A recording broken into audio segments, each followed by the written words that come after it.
Hello and welcome to Chesapeake Weekly. Well, Chesapeake Mayor Rick West delivered his State of the City address last week to a packed crowd of over 600 people at the Chesapeake Conference Center. His message was clear as he quoted Charles Dickens, "We are better than we think and not yet what we want to be." Chesapeake is truly a great place to live, learn, work, farm, and play, and it has a lot of exciting things coming its way. You can watch that event in its entirety at youtube.com/Chesapeake Television, and here are just a few of the highlights. I mentioned earlier, Chesapeake's a very diverse community. It's diverse from a racial perspective, it's diverse from an income perspective, and so we've been very purposeful when we've talked about our strategic plan outcomes, and celebrating that diversity is one of the outcomes that we intend to achieve. We have a variety of ways we can do that. Some is, I mentioned, telling our story. Later today, we're going to have an event at what we call Cornland School at the historic Dismal Swamp Village. It's really a celebration of African American history in the city of Chesapeake, an opportunity to tell some of the untold stories within our community. Dr. Ward's been leading this effort for a very, very long time. When I got here, I never heard of this facility. It's an African American school, very, very long history. It was on private property for a long time, and really has become dilapidated over the years. The weather's not been kind, the elements have not been kind, and so City Council 2 years ago put some seed money into that project, $400,000, and that seed money has now turned into almost $10 million of local, state, and federal money.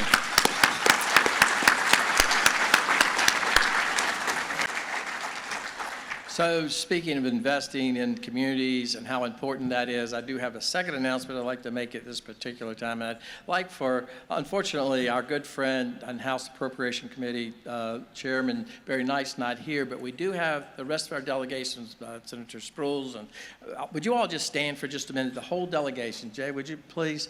Because I want to make this announcement with them standing. Hold on.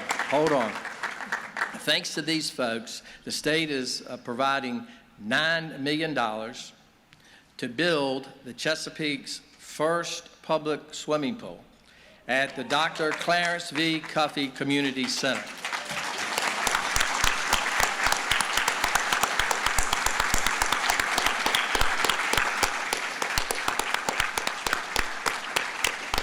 There's a Friends of the Waterfront called Purdue Agricultural Business, which is a business, quite honestly, I didn't know much about 6 months ago, and Stephen Wright, our economic development director, asked me to go visit. I expected to see chickens. They were not chickens. In fact, it was more about the soybeans. And I realized from that visit the amazing things that they can do with a soybean and how important that is. So today, I can announce that our state will, and it actually has been announced, and if you've been looking on your smartphone, you've probably already seen it. Is that correct, David? Yep. The governor did announce a $59 million to expand that business in Chesapeake. If you haven't watched the event yet, it really is worth a listen. Mayor West and City Manager Chris Price talk about the vision for the city, its key partnerships, and they even tackle the topic of recycling. Lots of great information and a worthwhile watch. And you heard the announcement in that clip about funding for the Cornland School. Well, right after the State of the City, a very special ceremony took place much further south in Chesapeake, right off Route 17 and next to the Dismal Swamp Canal Trail, at the new home of the Cornland School. Representatives from all levels of government have come together to make sure this important piece of history is preserved. What an honor it has been to be part of this effort to preserve this element of history, not just African American history, but history of this country.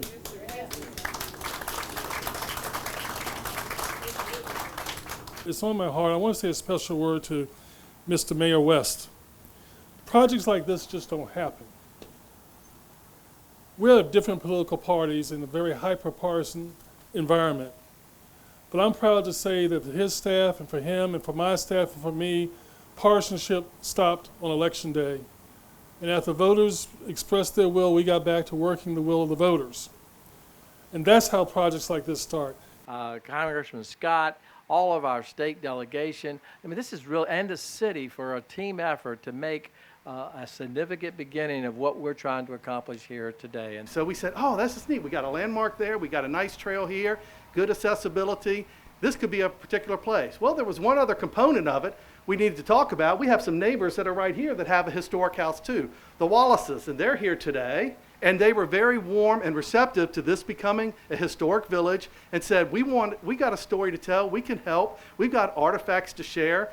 And then we started finding out all these stories, the Underground Railroad, the maroon communities that were here, trade and commerce. I mean, my goodness, this was a major trade and commerce hub. Mr. Mayor, Yes, sir. on behalf of the President of the United States, the Congress of the United States, and the people of Chesapeake, we're so proud and happy to give you this $3 million. Make it happen. God bless you. Thank you, Robert. God bless you. Thank you. Last week, City Manager Chris Price shared with the City Council his proposed budget for fiscal year 2023. So now's a great time to learn more about that process. So Chris Price put it perfectly when he said that the budget is the biggest expression of council priorities. So in very simplified terms, the people elect city council members set major priorities and goals for the city, and then the city manager works with city staff to realize those goals and achieve those priorities using resources available. So what are council's priorities? Take a look at this slide from the city manager's presentation, which you can find at cityofchesapeake.net/budget. Council's priorities are the classification and compensation plan, the Public Safety Training Academy, and a community pool.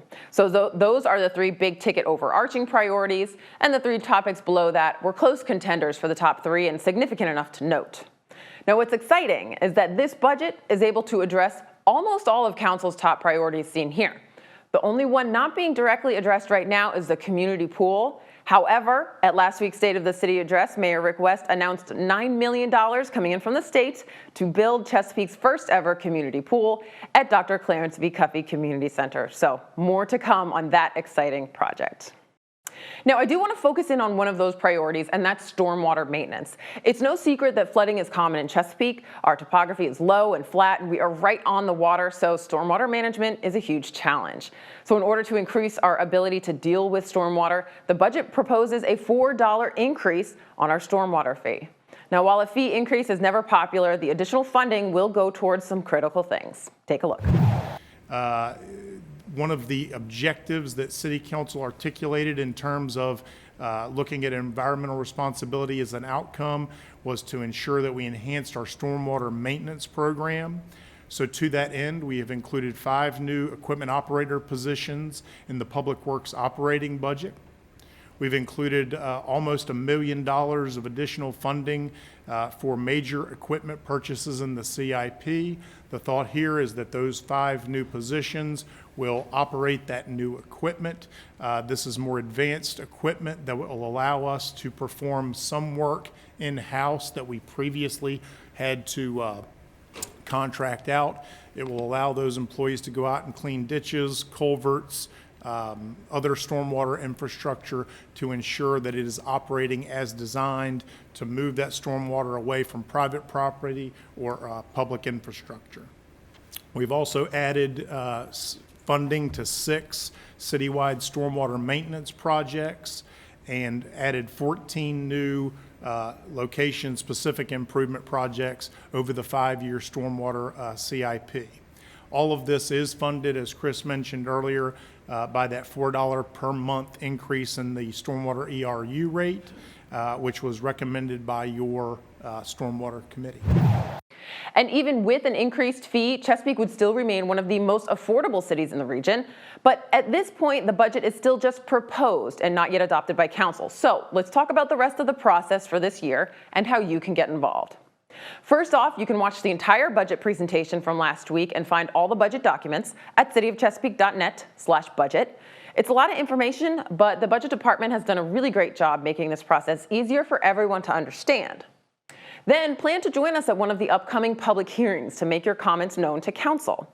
On April 12th, there will be a public hearing on real estate assessments, and April 26th, there will be a public hearing for tax and fee rate adjustments and the budget.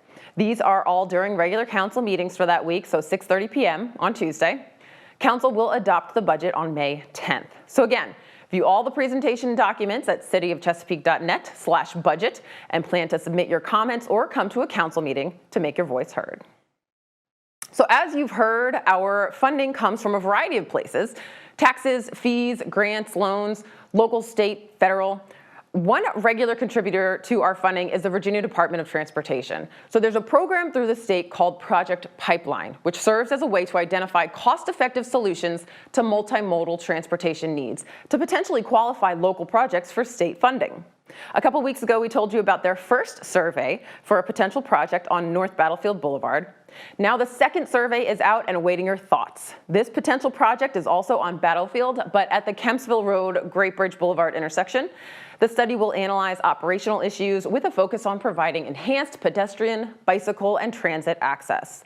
The survey closes on April 5th, so get your comments in by then. You can do so at vaprojectpipeline.org.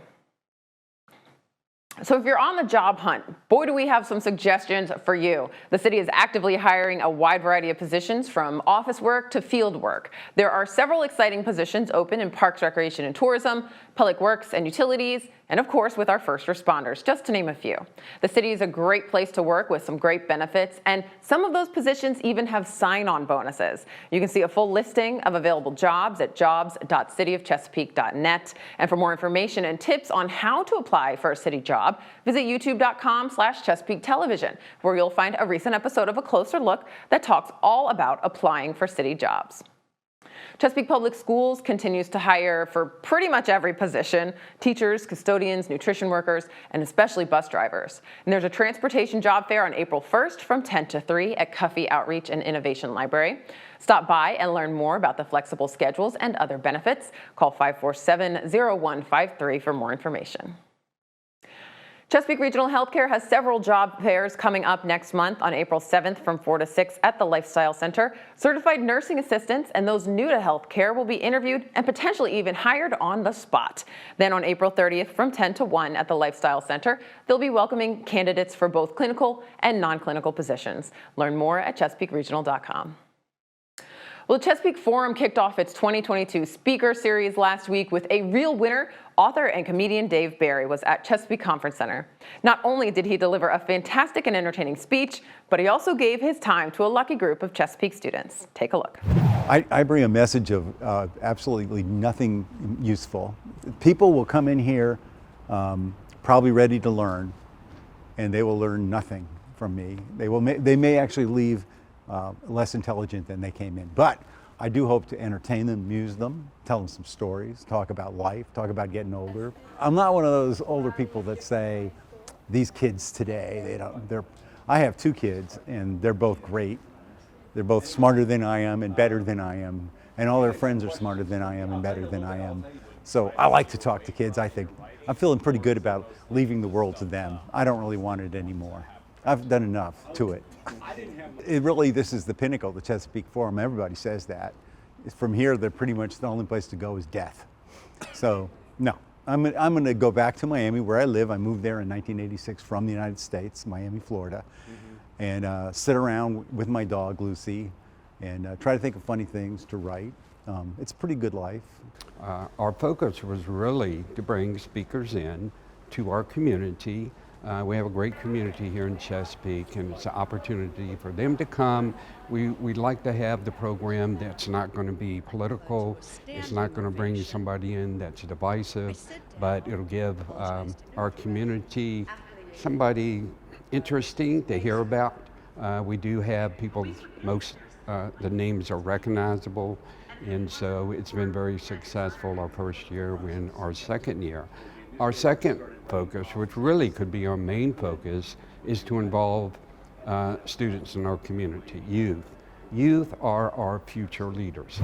The next Chesapeake Forum event will be held on April 26th with guest speaker Dr. Freeman Hrabowski, followed by Joan London on June 7th. Reserve your tickets today at thechesapeakeforum.org. Well, that does it for this episode of Chesapeake Weekly. Thank you so much for joining us. Have a great week.